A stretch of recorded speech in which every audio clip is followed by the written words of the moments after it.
Welcome back to Guided by Faith. This is Ryan Woods, and I am sorry to say this is the last day this week that I'll be with you as we continue to explore our oikos, our household. The word oikos is Greek for household, but it's more than just the house you live in. It's the community around you.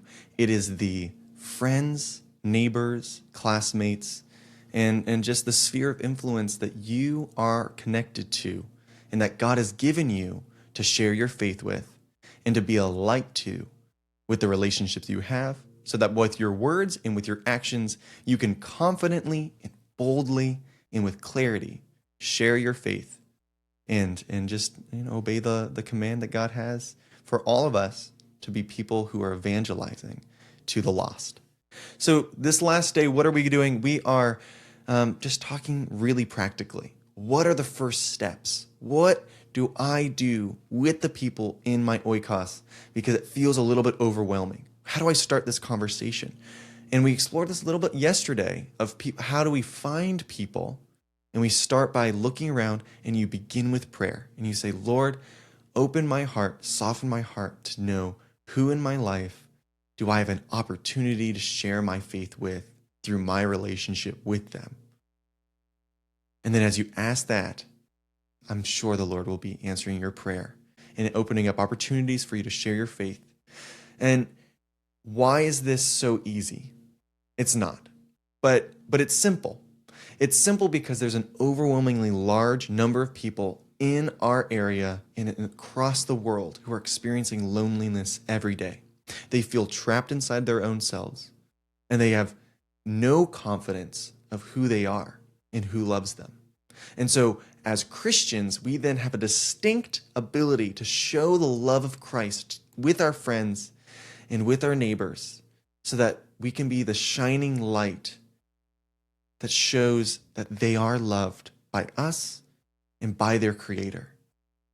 And when someone's experiencing loneliness, for someone to sit and talk with them, that is one of the greatest reliefs that you can provide.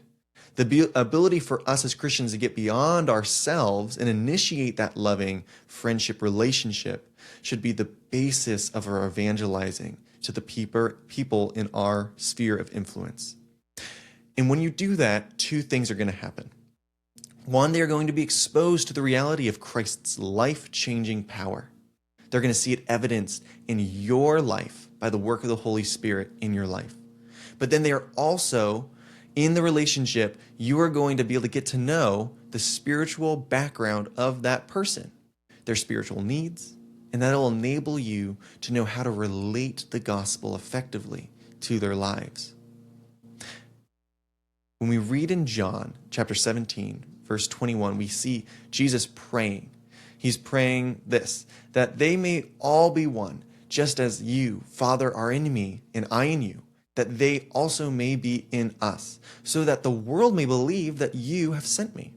The glory that you have given to me, I have given to them, that they may be one, even as we are one. I and them and you and me, that they may become perfectly one, so that the world may know that you have sent me and loved them, even as you've loved me. What does that mean? That is Jesus saying, Lord, I have given them, the Christians, us, believers, we have been given the presence of God, the Holy Spirit in our lives.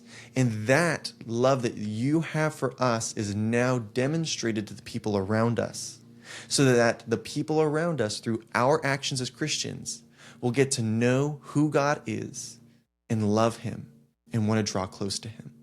That's the heart of this relational evangelism that we're talking about in our sphere of influence. So in practicality, let's go through 3 examples of what that looks like. For where you live, you walk the dog every time you come home from school, and you meet another kid every single day who has to walk their dog after school. You don't know his name, but as you walk every single day, you start to greet him. Say, hey, I like your dog. What's your name? Jim? Hey, Jim, how's your day going? Oh, I'm sorry to hear that. Or that's great. The next day, you're going to say, hey, Jim, you told me that yesterday was really great. How's today? And then over time, as you just do a simple greeting, that relationship will grow. You may not become best friends with the person, but you're sharing your faith through your action, showing them that they care. And then through that, you're going to be like, hey, Jim, I just wanted to say, I really, we walk every single day. Have you ever gone to church? I would love, maybe you can come to church with me this week. Or, hey, maybe you can just sit down. I want to share you an encouraging note of something that I read this morning. Maybe a second example is like you sit next to somebody in your second period English class, and you just ask them how they're doing every day. You remember the answers that they had from the day before. It's a relationship. You're building it with the purpose for you to have an open opportunity to share your faith with them.